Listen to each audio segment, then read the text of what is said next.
салом. хабарҳои муҳими радиои озодиро аз рӯзи ҷумъа 30 май ман хиромон ба қозода тақдим мекунам. аъзои ҷомеаи шаҳрвандии хорух ки ба ҳайати комиссиони муштараки таҳқиқи ҳодисаҳои 21 май ворид шуданд, уҳдадор шуданд ки бо хабарнигорон суҳбат намекунанд ва то анҷоми тафтишот аз фош шудани ҷузъиёти ҷараёни таҳқиқот худдорӣ хоҳанд кард. онҳое ки ба ин уҳдадорӣ пойбанд намешаванд, аз узвияти комиссион берун хоҳанд шуд. дар як тирпаронии рӯзи 21 май ва тазоҳуроти баъдӣ 4 нафар кушта, 6 тан захмӣ шуданд. тибқи иттилои дафтари раиси вилояти Бадахшон, аз миёни мақомоти қудратӣ Шерали Хайруллоев, ёвари президент дар масоили амниятӣ, ҳамоно дар хорух ба сар мебарад. имрӯз дар душанбе маросими тақдими кумакҳои хайрияи Иёлоти Муттаҳидаи Амрико ба маркази эндокринологии Тоҷикистон баргузор шуд, ки иборат аз давои инсулин барои наҷоти беморони қанд аст. ин кумакҳоро тавассути сафорати Амрико дар Душанбе созмони беҳдоштии ҳоб тақдим кард, ки солиёни зиёд дар Тоҷикистон дар амри муолиҷаи гирифторони спид ва бемории сил кор мебарад.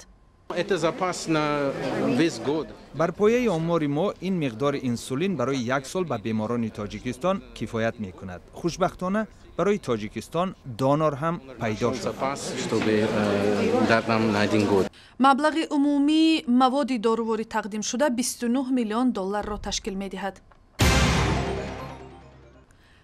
занҳои зиндонӣ дар маҳбаси нораки Тоҷикистон шонси аз худкунии ихтисоси касбиро ба даст оварданд. тибқи як барномаи ҳукумати Тоҷикистон ва Иттиҳодияи Аврупо барои 150 зани зиндонӣ ки ҷиноятҳои сабук содир кардаанд, дар шароити маҳбас дарси омӯзиши компютер ва ҳунарҳои қаннодиву дӯзандагӣ ташкил мешавад. дар доираи ин лоиҳа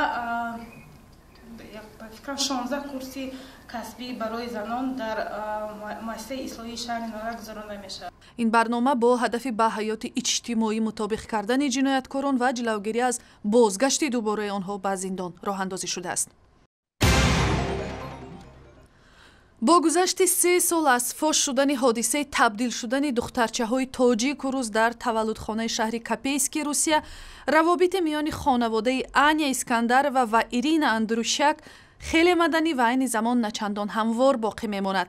ҳар ду духтар дар хонаводаҳои бузургшудаашон мемонанд, дар ҳоле ки Неъмат Искандарова кӯшиш кард муддате бо модари хунии русаш зиндагӣ кунад ва ҳоло дубора ба хонаи падар Неъматулло Искандаров баргаштааст. Искандаров вуҷуди тафовутҳои фарҳангиву мазҳабиро дар тарбияи кӯдакон дар хонаводаҳои русу тоҷик эътироф мекунад. фарзанди ман аз ин дар хонаи ман аст, дини ман, рафтори ман ҳамин аст. ягон қонун иро ман карда наметавонам ва ягон кас ягон гапам намезанад. то ҳоло мара ягон кас итари гап гуфтагӣ нест ки шумо масалан бием муслимони алҳамдулиллаҳ ин шаҳр шаҳри християнияти озодӣ аст ки ёро чӣ хеле форам зиндагӣ менам. ман ягон чун итари гап ягон кас гуфтагӣ нест ва саволам ҷавобӣ нест. 17 декабри соли 1998 дар таваллудхонаи шаҳри Копейск бо иштибоҳи духтурон духтарчаҳои навзод табдил ва танҳо баъди 12 сол маълум шуд ки онҳо дар хонаводаҳои бегона бузург шуданд. барои дидани ин гузориш ва тамошои наворҳои видеоӣ ба сайти интернетии радиои озодӣ, шабакаҳои иҷтимоӣ Facebook, Twitter, YouTube ва замимаи радиои озодӣ барои телефони ҳамроҳи худ муроҷиат кунед.